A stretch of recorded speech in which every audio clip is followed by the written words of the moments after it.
I found the journal on a Tuesday. My wife had lied to me for 10 years, 57 partners instead of 4. I confronted her. She cried, then filed false domestic violence charges. My name is Michael Anderson, and I'm 36 years old. I didn't collapse into grief or self-pity. Something colder took hold, a controlled fury that sharpened every thought, every move. She wanted to destroy me. She just declared war on the wrong man. I decided I wouldn't just defend myself. I'd expose every lie she'd built our marriage on, dismantle her credibility piece by piece, and make damn sure she faced consequences for weaponizing the system against an innocent man. But let me start from the beginning. Before I go any further, let me know in the comments where in the world you are watching from, and make sure to subscribe, because tomorrow I will share a story you don't want to miss. I was looking for tax documents when I found it. Tuesday afternoon, mid-April, and our accountant needed last year's mortgage interest statements. Ellie kept all the financial paperwork in her home office, a converted bedroom with built-in shelves and a desk she'd inherited from her grandmother. I'd been searching through file cabinets for 20 minutes when I realized the documents might be mixed in with her personal storage. The leather-bound journal was tucked behind a row of romance novels on the third shelf. Dark brown, expensive-looking, the kind of thing you'd buy at one of those pretentious stationery stores. I almost put it back, Ellie's privacy and all that, but something made me open it. The first page had her handwriting, neat, precise, the way she wrote grocery lists. Personal history. Private. I flipped to the next page and my stomach dropped. 57 entries, 57 men, each one cataloged with a name, date, and a rating system that made me feel sick. Some entries were a single line. Others ran for paragraphs, describing encounters in detail I didn't need and didn't want. I sat down on her office floor and started reading. Entry 12 was from 2012 before we'd met. Fine. Entry 19, same. But entry 43 stopped me cold. Kevin Harrison, March 15, 2014. Met at Derek's party, 7:10. Decent but too quick. Won't repeat. March 2014. We were exclusive in March 2014. I'd told her I loved her in February. We were talking about moving in together. My hands were shaking when I found entry 47. Damian Wright, July 8, 2014. Hotel downtown, 8:10. Knows what he's doing. Might see him again. July 2014. I'd proposed in June. We'd already picked out the engagement ring together. She'd been helping me look at houses. I don't know how long I sat there. Could have been 10 minutes. Could have been an hour. I just kept reading, kept finding entries that overlapped with our relationship, kept realizing that the woman I'd married was someone I'd never actually known. She'd told me she'd been with 4 men before me. 4. She'd cried when she told me about number 3, some guy who'd treated her badly. She'd made me feel special, like I was different from everyone who'd come before. All of it was lies. Ellie came home around 7. I heard her car in the driveway, heard the garage door, heard her humming as she walked through the kitchen. I was waiting in the living room. The journal sat on the coffee table between the couch and her favorite chair. Michael? She appeared in the doorway, purse over her shoulder, smile fading when she saw my face. What's wrong? We need to talk. Her eyes dropped to the journal. The color drained from her face. Why do you have that? Looking for tax documents, I said. My voice came out flat, controlled. Found this instead. She dropped her purse. Michael, that's private. 57, Ellie. You had no right to read. You told me 4. I stood up slowly, watching her take a step back. You looked me in the eye and told me you'd only been with 4 men. You cried about it. You made me feel like I was special. You are special. Don't. I held up a hand. Don't lie to me anymore. I've spent the last 3 hours reading about Kevin Harrison in March 2014. About Damian Wright in July 2014. We were exclusive in March. We were engaged in July. Her mouth opened and closed. She looked like she was calculating, trying to figure out which lie would work best. Those entries. You're misunderstanding the dates. Am I? I grabbed the journal, flipped to the marked page. March 15th, 2014. That was the weekend you said you were visiting your college roommate in San Diego. I remember because I helped you pack. Michael? July 8th, 2014. That was 3 weeks after I proposed. You said you were at a work conference. I threw the journal back onto the table. So, let's try this again. Why did you lie? She was backing toward the kitchen now, hands up like I was the threat. I didn't lie. It's not like I owed you a complete sexual history. You told me 4. I followed her, watching her retreat. You specifically said 4. You gave me names, gave me stories. Was any of that real, or was it all just part of the act? It wasn't an act. I love you. You love me? The laugh that came out of me was harsh, ugly. You built our entire marriage on lies. You looked at me every single day for 10 years and maintained this fiction. What else have you lied about? Nothing? This is different. How is it different? I moved closer and she pressed against the kitchen counter. If you lied about this, something this fundamental, what else don't I know? Did you cheat after we got married? Is Tyler even mine? How dare you? Her fear flipped to rage in an instant. Tyler is your son. I made one mistake. One mistake? I was in her space now, voice cold and controlled. I count at least 5 men you slept with while we were supposedly exclusive. That's not a mistake, Ellie. That's who you are. Who I was! Past tense! She was shouting, tears streaming. I'm not that person anymore. You're exactly that person. You're standing here lying to me right now. I leaned closer. You know what the worst part is? It's not even the number. I don't care if you slept with 100 men. The worst part is you manipulated me. You played a role, the good girl, the reliable one, because you knew that's what I needed after my ex cheated. I didn't manipulate. Yes, you did. You trapped me. Got me to marry you, have a kid with you, build a life with you, all while hiding who you really were. I shook my head. That's not love. That's fraud. She grabbed my arm, desperate. Michael, please, we can fix this. Counseling, therapy, whatever you need. I pulled away from her touch. I need honesty. For once in our marriage, just be honest. Why did you lie? Something shifted in her expression. The tears stopped. Her jaw set. Because men like you can't handle the truth. You want the innocent girl who will worship you, but you also want her to be good in bed. You can't have both, Michael. So I gave you what you wanted. A fantasy. And you were happy. Why does it matter now? It matters because it was a lie.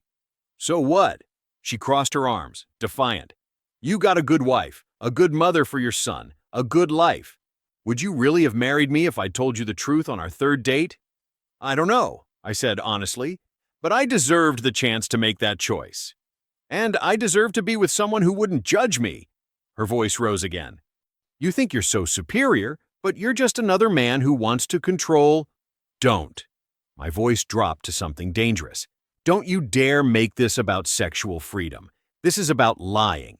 This is about fraud. You sold me a false version of yourself. I'm not a product, Michael. No, you're my wife. Or I thought you were. I turned toward the stairs. I'm sleeping in the guest room. Tomorrow we're talking about next steps. Next steps? Her voice went shrill. What does that mean? I looked back at her. It means I married someone who doesn't exist. It means I need to figure out if there's anything real left to salvage. You can't just give up on 8 years. You gave up on it the day you decided lying was acceptable. I headed upstairs, her voice following me. Michael, Michael!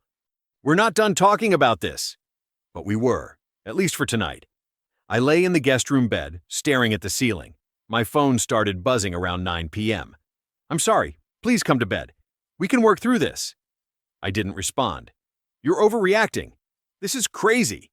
Still nothing. Fine, be that way.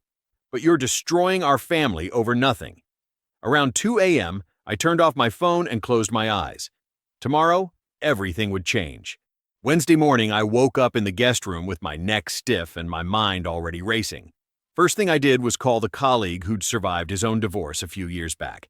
He gave me a name without hesitation. Nelson Parker. I reached Nelson's office by 9:30. His receptionist squeezed me in for a phone consultation before lunch. California's a no-fault state, Nelson explained, his voice matter-of-fact. Her sexual history, the lying, even infidelity during your dating period, none of that matters to the court. What matters is asset division, custody arrangements, and spousal support. She trapped me into this marriage, I said, gripping the phone. That has to count for something. Morally? Absolutely. Legally? Not really. He paused.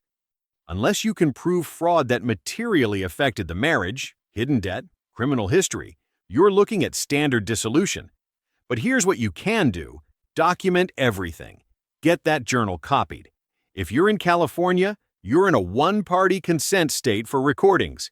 Build your case for primary custody. And Michael, don't give her ammunition. What does that mean? It means don't lose your temper. Don't put your hands on her. Don't do anything she can twist into abuse or harassment. Men get screwed when they give their wives something to work with. Those words stuck with me all day. When I got home Wednesday evening, Ellie was waiting. Different energy this time, not defensive, but aggressive. I talked to a lawyer today, she announced before I'd even set down my briefcase. He said what you're doing is financial abuse. Threatening divorce to control me through fear of poverty. I stared at her. I'm being financially abusive? By wanting to leave a marriage built on lies? You're being emotionally abusive too. Calling me a liar, saying I trapped you, questioning Tyler's paternity. I'm picking up Tyler from school Friday, I cut her off. Taking him to my parents' house in Riverside for the weekend. The hell you are. She moved to block my path. You don't get to take my son, our son. And yes, I do. I met her eyes. Unless you're planning to physically stop me? Something dangerous flashed across her face. You're making a mistake, Michael. I brushed past her, headed upstairs. Behind me, I heard her voice drop low, urgent. She was on her phone. I couldn't make out the words, but the tone said enough. I packed a bag for the weekend, jaw tight. Friday afternoon, I picked Tyler up from school myself. He lit up when he saw me. Dad, what are you doing here? Thought we'd surprise Grandma and Grandpa this weekend. Sound good? Yeah. He threw his backpack in the car. Can we bring the PlayStation? We'll figure something out, buddy. He chattered the whole drive to Riverside about his week, about his friend's new puppy, about the science project due next month. Normal kid stuff. I let his voice wash over me, anchor me. My parents were waiting when we pulled up. Mom hugged us both without asking questions. Dad ruffled Tyler's hair and promised to show him something in the garage. After Tyler ran off with the dog, Dad pulled me aside. What's going on, son? I gave him the short version. His jaw tightened as he listened. Your mother and I never fully trusted that girl, he said quietly. Too slick, too perfect, like she was always performing. I'm sorry we didn't say something. Would I have listened? Probably not. You were in love. He gripped my shoulder. Whatever you need. Money for lawyers, a place to stay, someone to watch Tyler while you handle business. We're here. You don't do this alone. My throat tightened. Thanks, Dad. That night, I lay in my childhood bedroom, staring at the glow-in-the-dark stars still stuck to the ceiling from when I was 12. Tyler was asleep in the next room, breathing steady and peaceful.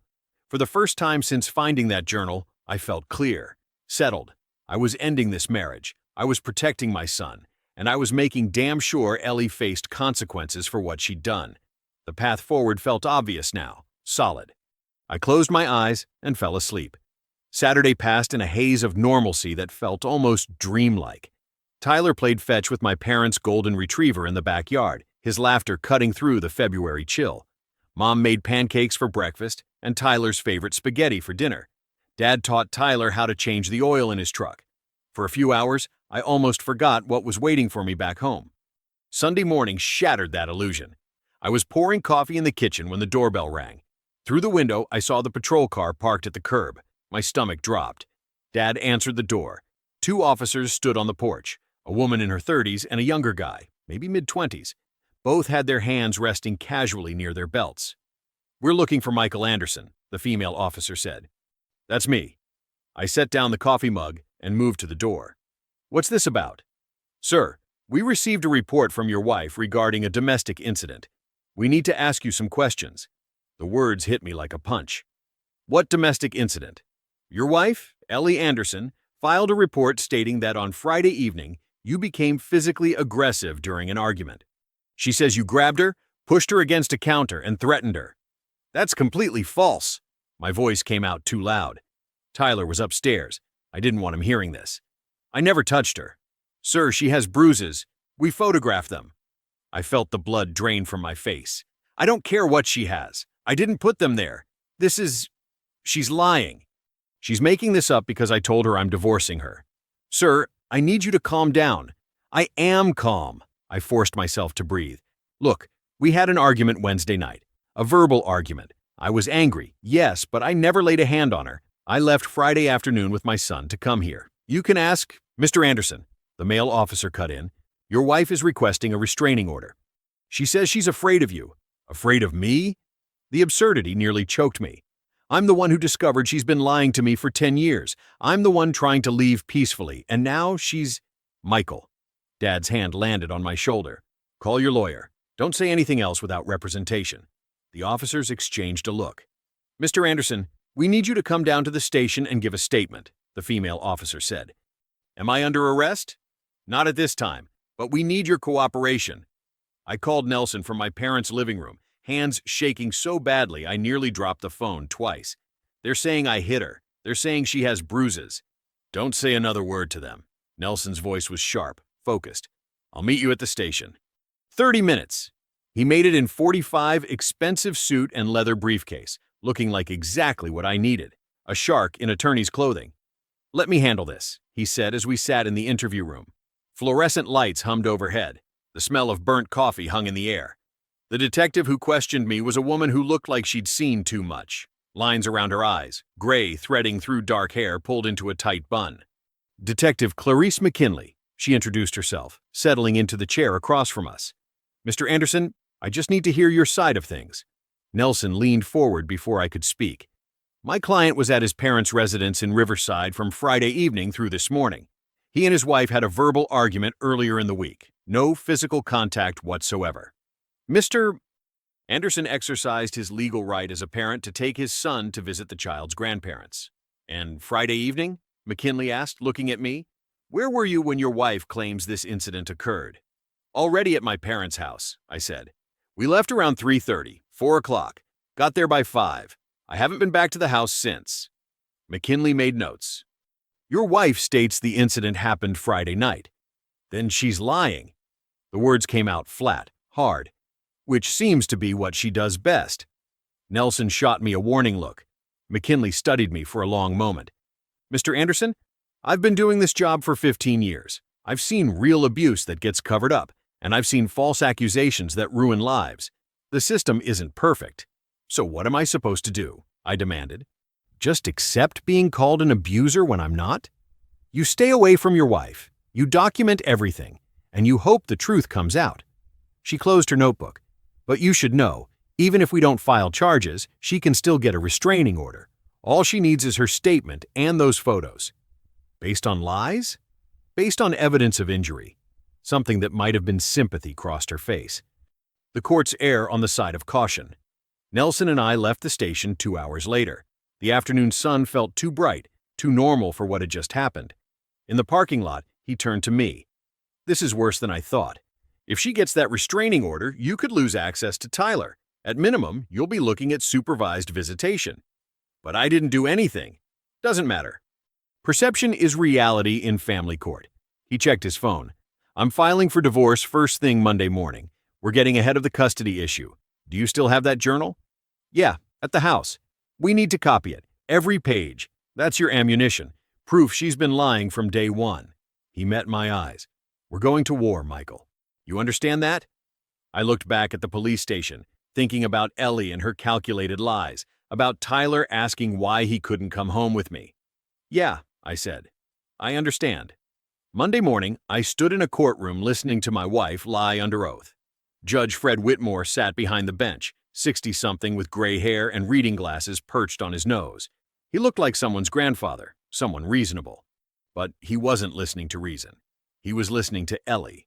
She sat at the petitioner's table with her attorney, Annie Roberts, a sharp-looking woman who specialized in domestic violence cases. Ellie wore minimal makeup, hair pulled back, dressed like she was going to church, playing the part perfectly. I'm afraid for my safety, Your Honor, Ellie said, voice trembling just right. Michael has changed since he found my journal. He became controlling, aggressive. I didn't know who he was anymore. I wanted to scream, wanted to stand up and call her a liar right there. Nelson's hand on my arm stopped me. And you fear for your son's safety as well? Judge Whitmore asked. Yes, Your Honor. Tyler shouldn't be around that kind of anger. Nelson stood. Your Honor, my client denies these allegations completely. He was at his parents' residence when this alleged incident occurred. We'll hear all the evidence at the full hearing, Mr. Parker, Judge Whitmore interrupted.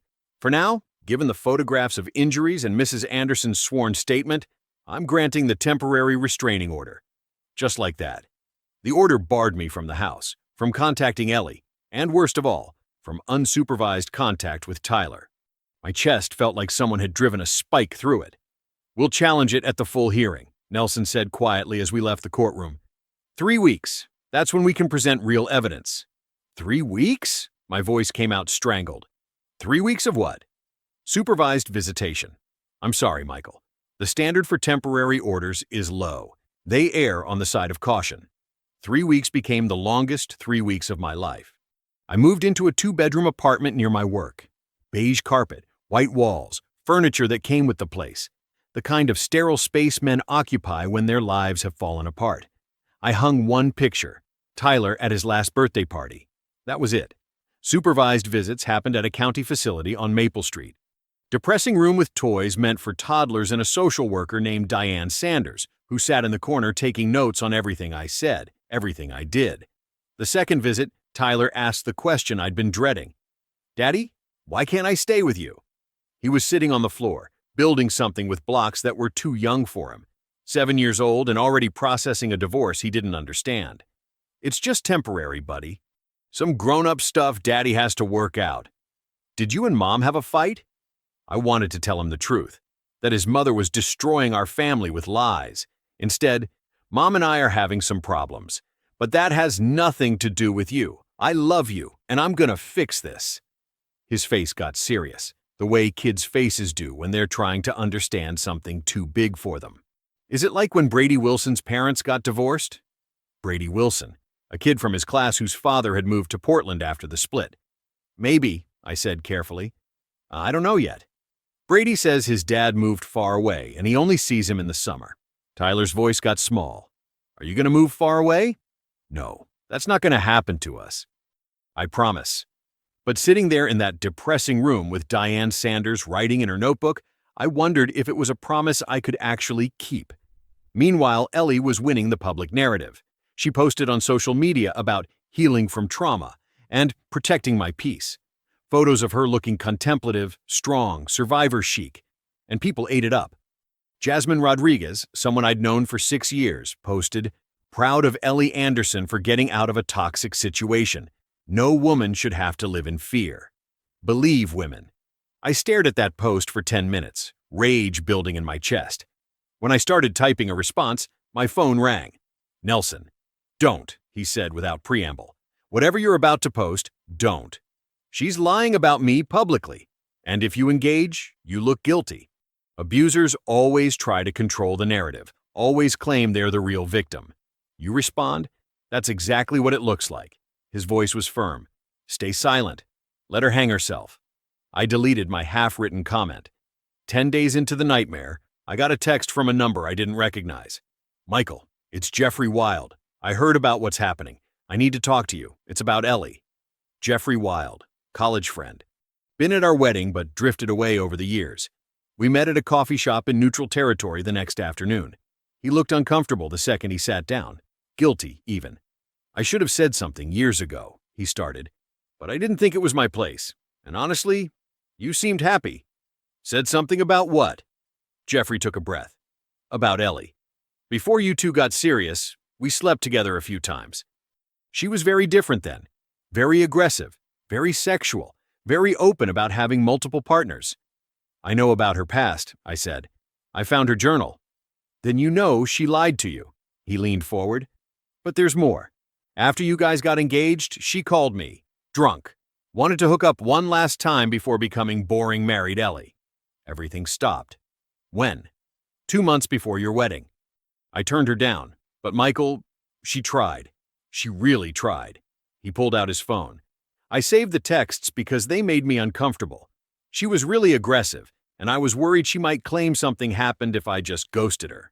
He showed me the messages, explicit, desperate, leaving zero doubt about what Ellie had wanted. I'll send these to you, Jeffrey said, and I'll testify if you need me to. I forwarded them to Nelson the second I got to my car. His response came within minutes. This is good. This shows pattern of deception and infidelity. We can use this to challenge her character at the RO hearing. Also working another angle. Stand by. Nelson called Wednesday afternoon. Get to my office. Now. Daniel came through.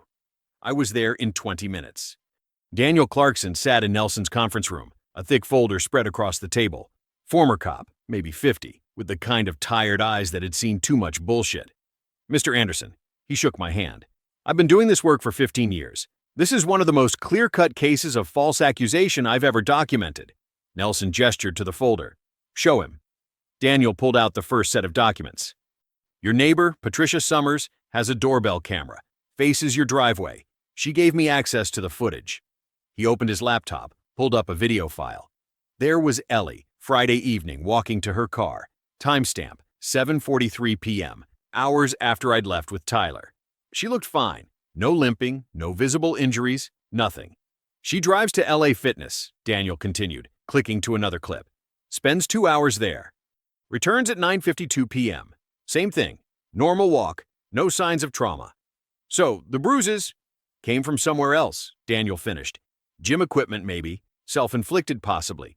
But they sure as hell didn't come from you grabbing her Friday evening because you weren't there. He pulled out printed screenshots next. Social media posts. Saturday afternoon, wine tasting in Temecula with 3 friends. He tapped the photos. Does this look like a terrified woman who just filed a police report that morning? Ellie, smiling, laughing. Glass of wine raised in a toast. The caption read, Much needed Girls' Day. Our self-care, rock living my best life. Posted at 2:47 p.m. Saturday. She'd filed the police report at 9:30 a.m. 5 hours later, she was at a wine tasting. Jesus Christ, I breathed. It gets better, Daniel said, and I caught the edge in his voice. I did background on her previous relationships. Found an ex-boyfriend, Thomas Green. Dated her 7 years ago. He slid across a police report. During their breakup, she accused him of domestic violence. Said he showed up at her apartment drunk and shoved her into a wall. Let me guess. He was in San Francisco for a work conference. Hotel receipts, flight records, 3 witnesses who had dinner with him that night. Charges were dropped within a week. Daniel leaned back. She's done this before, Mr. Anderson. This is her playbook. My hands were shaking. Not fear, rage. There's more, Nelson said quietly. Daniel pulled out hotel receipts, credit card statements, text message logs. Gabriel Hansen, met your wife at her book club 6 months ago. He laid out the evidence piece by piece. Hotel Indigo, 3 different occasions. Venmo payments from her account to his. Rent money, from what I can tell. Text messages that are explicit. He didn't show me those. I didn't need to see them. When? My voice came out hoarse. Most recent was 2 weeks ago, Tuesday night. You were working late, according to your calendar. She'd told me she had book club that night. She's been cheating on you throughout the marriage, Daniel said. And then she accused you of abuse when you tried to leave. I stood up, walked to the window, looked out at the parking lot below. Michael, Nelson's voice. We're going nuclear Thursday. I'm going to destroy her credibility so completely that Judge Whitmore won't have any choice but to dissolve that order. What do you need from me? Nothing. Just show up and let me work. He paused. You okay? Was I okay? My wife had fabricated domestic violence accusations. She had a history of doing exactly that, and she'd been screwing another man while playing victim. I'm fine, I said. End this. I didn't sleep Wednesday night. I lay in my apartment bed, staring at the ceiling, thinking about every lie, every manipulation, every moment I'd trusted her when I shouldn't have. She'd tried to destroy me. Tomorrow, I was going to watch her world collapse. We arrived at the courthouse Thursday morning an hour early. Nelson in his expensive suit, briefcase full of ammunition. Ellie was already there. She sat on a bench outside the courtroom with her attorney, Annie Roberts, sharp-looking woman in a navy suit. Annie specialized in domestic violence cases, according to Nelson's research. Ellie saw us and immediately looked away. Wouldn't meet my eyes. Good. She should be afraid. Judge Whitmore called the hearing to order at 9:30 sharp. Matter of Anderson, temporary restraining order, he said, looking down at the file. 60-something, gray hair, sharp eyes that had seen too much bullshit over the years. Mrs. Anderson, you're the petitioner. Please take the stand. Ellie stood. She'd dressed carefully. Modest blouse, minimal makeup, hair pulled back. The wounded wife. She was good. I had to give her that. Annie Roberts walked her through the testimony. When did I become aggressive? After finding the journal. What specific behaviors? Cornering her in the kitchen, raising my voice, questioning Tyler's paternity. I was terrified, Ellie said, voice trembling. Michael had never been like that before. He was a different person, cold, threatening. Did he make physical contact with you? He grabbed my arm, pushed me against the counter. Her eyes welled up. I thought he was going to hit me. Lies. All of it. Annie presented the photos. Bruises on Ellie's upper arm, darkish purple against pale skin. They looked real enough. And you're concerned for your son's safety? Annie asked. Yes. Ellie wiped at her eyes. Tyler shouldn't be around Michael when he's like this. I don't know what he's capable of anymore. Several of her friends testified next. Brief statements about how I'd changed, how controlling I'd become, how worried they were for Ellie. I sat there, hands folded, watching the performance. Then it was Nelson's turn. He stood, buttoned his suit jacket, approached the stand. Mrs. Anderson, how long were you and my client together before you married? 10 years total. Married for 8. And during your dating period, you told him you'd only been with 4 men before him, correct? Ellie's face tightened. Yes. But according to this journal, Nelson held it up, you'd actually been with 57 men. Is that accurate? Your Honor. Annie was on her feet. Relevance? Goes to credibility, Your Honor, Nelson said smoothly. The petitioner claims my client changed after discovering information. We need to establish what that information was. Judge Whitmore studied Nelson for a moment. I'll allow it. Mrs. Anderson? Yes. But that was my private, and 5 of those 57 men were during the period you told my client you were exclusive with him, correct? Her jaw clenched. There may have been some overlap. Some overlap. Nelson's voice hardened. Do you remember texting Jeffrey Wild 2 months before your wedding? The courtroom went silent. I don't. Nelson produced his phone, read aloud. Come over, one last time before I become boring married Ellie, please? Sent at 11:47 p.m. on June 14, 2014, 2 months before you married my client. Ellie's face went white. That's out of context, is it? Because I have the full text chain if you'd like me to continue. Nelson turned to the judge. Your Honor, I'd like to submit these as Exhibit A. So submitted, Judge Whitmore said. He was watching Ellie now with something that might have been discussed. Nelson pulled out the doorbell footage next, played it on a laptop for the court. This is your neighbor's camera, Mrs. Anderson. Friday evening, 7:43 p.m. That's you leaving the house, correct? Ellie on screen walking normally to her car. Yes, but no visible injuries. Normal gait. You then drove to LA Fitness and returned at 9:52 p.m. Still walking normally. Still no visible injuries. He paused the video on her return. My client left with his son at 4:30 p.m. that day. He was already at his parents' house in Riverside when you left for the gym. So when, exactly, did he grab you and push you against a counter?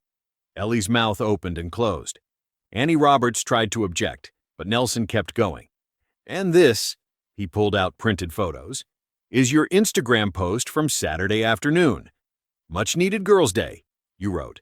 Wine tasting in Temecula. You're smiling, laughing. Does this look like a woman who filed a police report for domestic violence that same morning? I was trying to cope by going wine tasting? Nelson's contempt was surgical. Let's talk about Thomas Green. Ring a bell? I don't. Ex-boyfriend. 7 years ago. You accused him of domestic violence too, didn't you? Said he shoved you into a wall. Ellie's face went red. That was different. He was in San Francisco. Hotel receipts proved it. Charges dropped, but you still filed the report. Nelson leaned closer. You have a pattern of false accusations, don't you, Mrs. Anderson? No, I was legitimately afraid. Of what? Losing control? Nelson pulled out the hotel receipts. Let's discuss Gabriel Hansen. Ellie froze. You've been having an affair with Mr. Hansen for 6 months. Hotel Indigo, multiple occasions. You've been paying his rent. You've been sleeping with him while accusing my client of abuse. Annie Roberts looked like she wanted to disappear. Mrs. Anderson, Judge Whitmore said quietly, were you having an affair during your marriage? Ellie's voice was barely a whisper. Yes. Nelson turned to the judge. Your Honor, let me summarize. Mrs. Anderson lied to my client about her sexual history to manipulate him into marriage. She continued lying throughout their relationship. She cheated on him before their wedding and during their marriage. And when my client discovered her deception and tried to leave, she filed false domestic violence accusations to destroy him and take his son. He paused. This restraining order is a weapon, nothing more." Judge Whitmore's face had gone hard. "Mrs. Anderson, I've been on this bench for 20 years. I've seen real abuse, and I've seen false accusations. Your credibility is in tatters. The temporary restraining order is dissolved, effective immediately." "Your Honor," Annie started, "I'm also considering referring this case to the district attorney for filing a false report." "You're lucky I'm not holding you in contempt right now." He banged his gavel. "Mr. Anderson, you're free to return to your home and resume normal custody." "We're adjourned." I stood, legs shaking. Ellie was crying, real tears this time, tears of fury and humiliation. As we left the courtroom, she grabbed my arm. "You'll regret this," she hissed. I looked at her, really looked at her, saw exactly who she was. "No," I said quietly. "You will." Ending scene. Michael drives directly to Tyler's school Thursday afternoon to pick up Tyler himself. No social worker, no supervision, and Tyler runs into Michael's arms as Michael holds Tyler tight, finally free. I drove straight to Tyler's school. No social worker waiting, no supervised facility, just me. The bell rang at 2:45. Kids poured out. Then I saw him. "Daddy!" Tyler ran across the parking lot. I caught him, held him tight. So tight I was afraid I'd hurt him. "Hey, buddy," I managed. "How'd you like to come home with me today?" "Really? No more visits with Miss Sanders?" "No more visits, just you and me." He grinned. "Can we get pizza?" "We can get whatever you want." Tyler climbed into the car, chattering about his day, about his friend's birthday party, about the math test he'd aced. Normal kid stuff. I drove, one hand on the wheel, the other reaching over to ruffle his hair. Finally free. The police officer, a younger guy named Officer Marcus Brennan, followed me up the driveway Thursday evening. "Just here to make sure there's no confrontation," he explained. "Standard procedure." I unlocked the front door. The house was silent. "Ellie?" I called out, knowing she wouldn't answer. Nothing. I walked through the rooms slowly. Everything looked the same. Same furniture, same photos on the walls, same kitchen where we'd had that first terrible argument 2 weeks ago. But it felt different. Hollow. Officer Brennan waited downstairs while I packed. Tyler's room first. Clothes, toys, his PlayStation, his favorite stuffed dog he'd had since he was 3. Then my room. I grabbed enough for a week, maybe 2. I wasn't staying here, not in this house. Every corner held lies I hadn't known existed. Tyler appeared in the doorway. "Are we taking everything, Dad?" "Just what we need for now, buddy. We're going to stay somewhere else for a while." "Why can't we stay here?" "How do you explain contamination to a 7-year-old? How do you say the house feels wrong now?" "Because this house has some bad memories right now. I want us to have good ones instead." He processed that. "Okay. Can I bring my basketball hoop?" "Absolutely."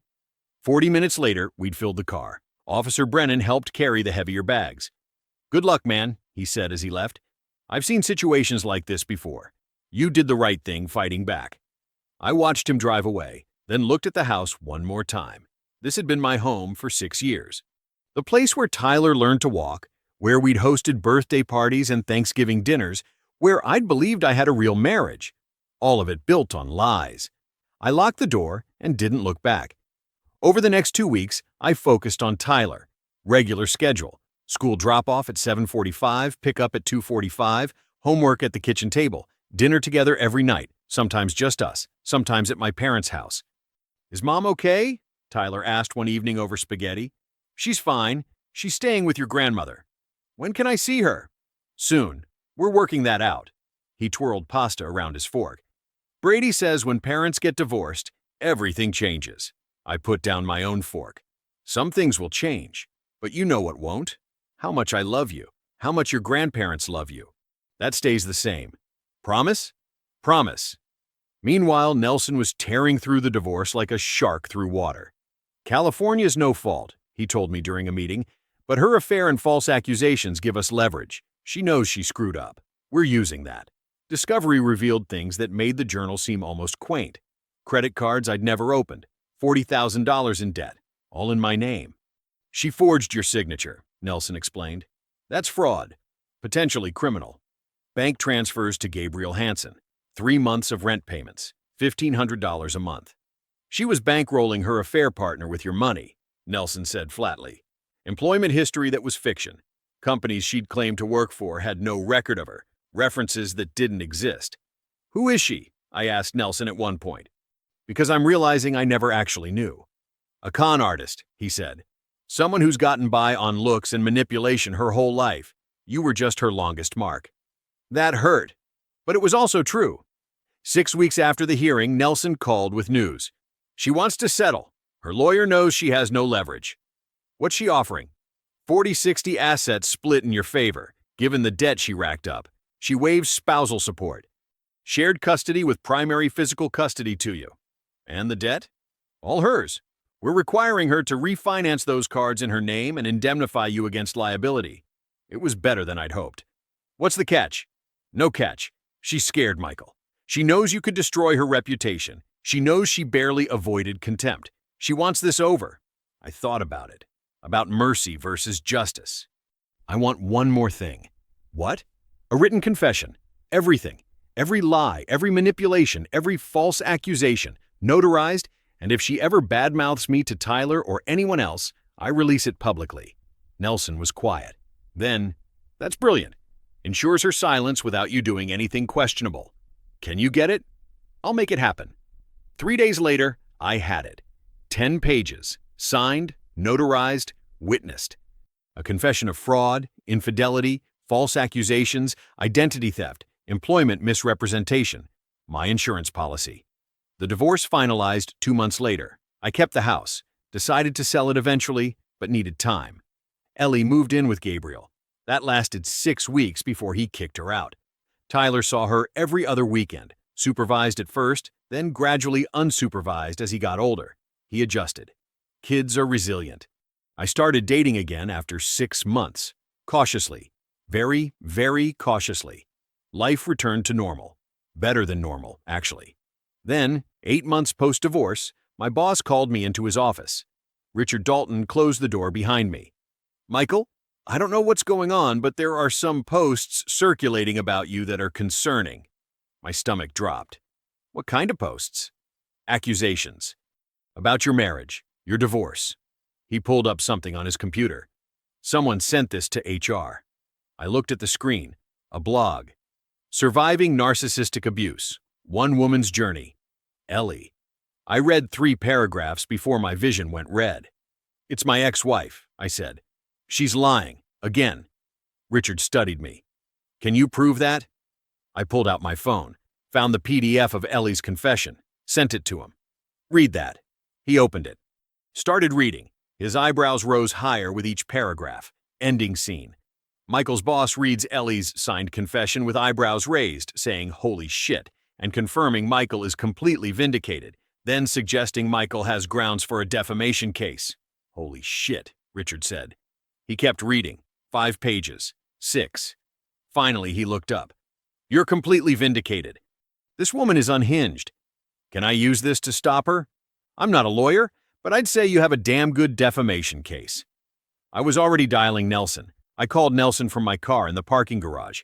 "She violated the agreement," I said without preamble. "What happened?" She started a blog. "Surviving Narcissistic Abuse. One Woman's Journey," detailing her abusive marriage to a man who gaslit her about her sexual past and used the court system to victimize her. "Does she name you?" "No, she's smart enough not to. But she includes enough details that anyone who knows us will recognize me immediately. The timeline, the restraining order, even mentions our son's age." Nelson was quiet for a beat. "That's breach of contract." "And defamation. She explicitly agreed not to write or speak publicly about you or the marriage. So what do? We can sue. Defamation and breach of contract.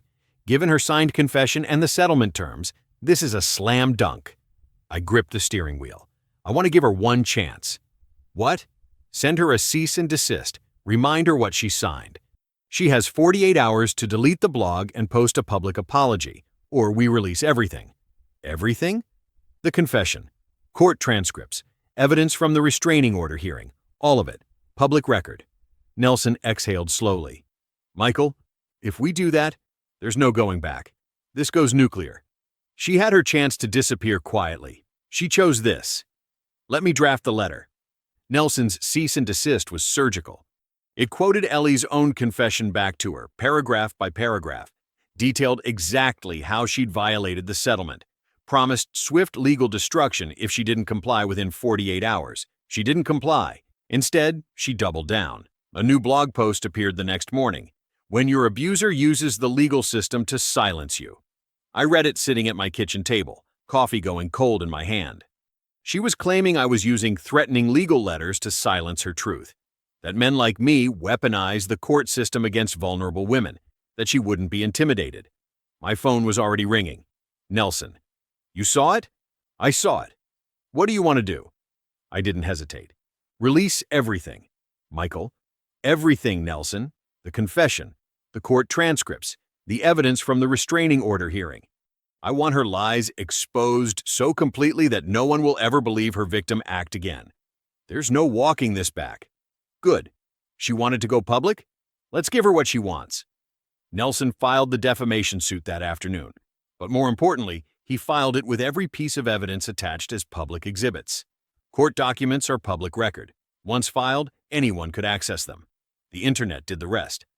24 hours later, Ellie's signed confession was circulating on social media. Someone had downloaded it from the court filing system and posted it on Reddit, then Twitter, then Facebook. Within 48 hours, men's rights groups picked up the story. Woman files false domestic violence accusations, loses custody after written confession surfaces. Within 72 hours, it went viral. Ellie's blog was bombarded, hundreds of comments. People posting links to the court documents, screenshots of her confession, exposing every lie. She disabled comments first, then went private, then deleted the entire blog. But the internet never forgets. Screenshots existed, downloads existed. The story was everywhere. I received hundreds of messages, some supportive, some critical, most just curious. One stood out. I'm a journalist with the California Register. I'd like to do a story on your case, not exploitative, but educational. False accusations harm real victims. Would you be willing to talk? Remy Taylor. I forwarded it to Nelson. Should I do this? Do you want your story told accurately? Because if you don't talk to her, someone else will tell their version. He was right. I met Remy at a coffee shop downtown. She was professional, mid-30s, notebook and recorder on the table. We talked for 3 hours. She interviewed Nelson, reviewed court documents, even tried to contact Ellie, who refused. The article ran 2 weeks later. The man who proved his innocence, a cautionary tale about false accusations and the family court system. Fair, factual, devastating. The response was overwhelming. Hundreds of messages from men who'd faced similar situations. Some had lost their kids, some had been bankrupted. Some had given up entirely. And messages from women, real abuse victims, thanking me for fighting someone who'd weaponized their pain. 6 weeks later, the defamation case settled. Ellie agreed to pay $75,000 in damages and legal fees. She issued a public apology on her remaining social media accounts. I apologize for false statements I made in my blog regarding my ex-husband, Michael Anderson.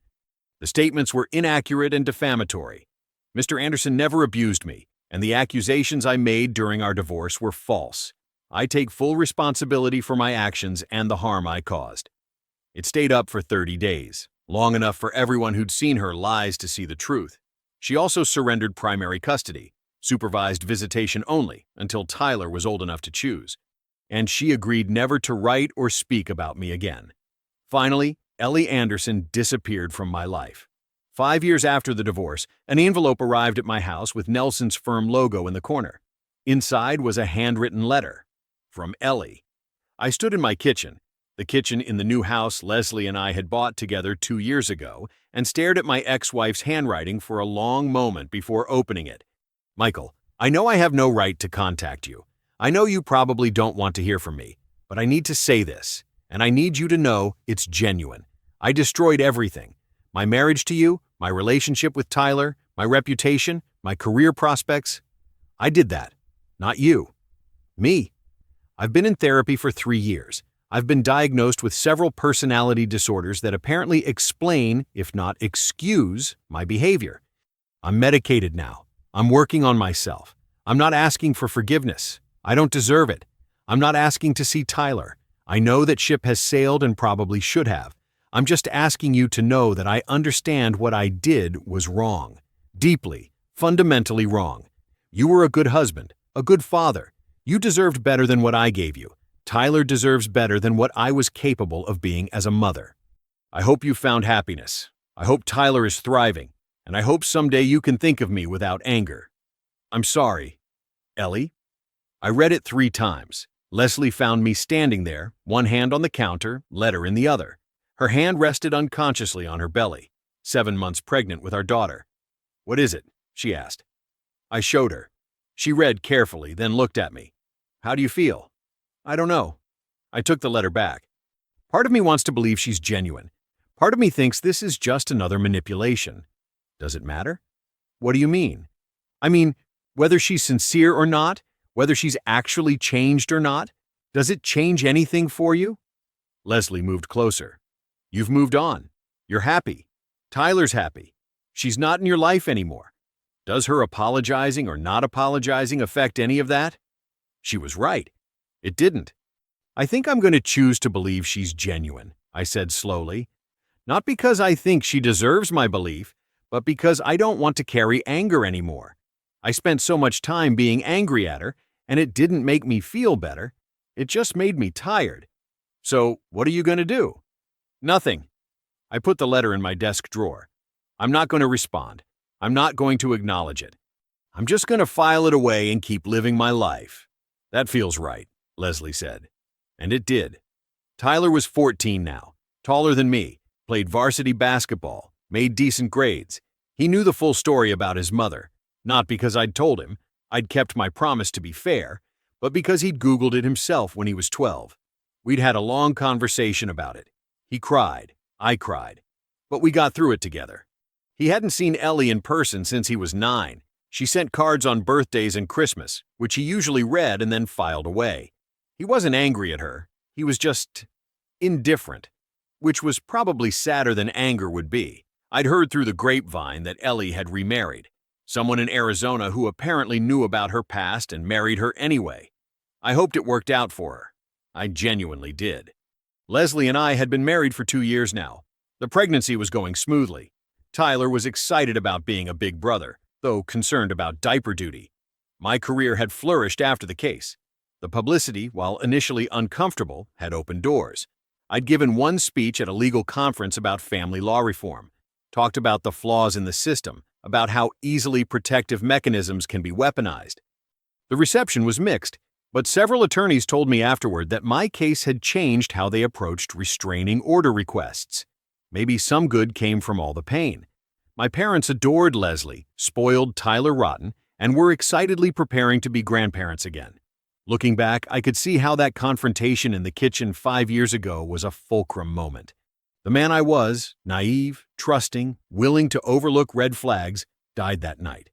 The man I became, harder, more skeptical, unwilling to accept anything less than honesty, was born. I wasn't sure the new version was better, exactly.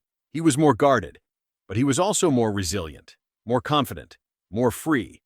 Saturday afternoon, I stood in our backyard watching Tyler and his friends play basketball. Leslie was inside on the phone with her sister, one hand resting on her belly. The sun was setting, painting everything orange. Tyler made a three-pointer. His friends erupted. He looked over at me, grinning, and I gave him a thumbs up. My phone buzzed. Text from Nelson. Remember that DA I referred you to? They're finally filing charges against Ellie for filing a false police report. Statute of limitations was about to run out. Thought you'd want to know. I stared at the message for a long moment. Then I typed back, "Thanks for letting me know. I won't be pressing for restitution or anything. Let justice take its course, because that's the thing about revenge and justice. Sometimes they're the same thing. Sometimes karma just needs a little help getting started." I pocketed my phone and headed inside to help Leslie with dinner. Tyler and his friends would be hungry soon. There was a basketball game on tonight we wanted to watch together. I had better things to do than think about Ellie Anderson. I had a life to live, and it was a pretty good one. I believe stories such as this find us for a reason. If this one touches you, please subscribe. I share a new one every day. In the meantime, there are 2 stories on the screen that are even better.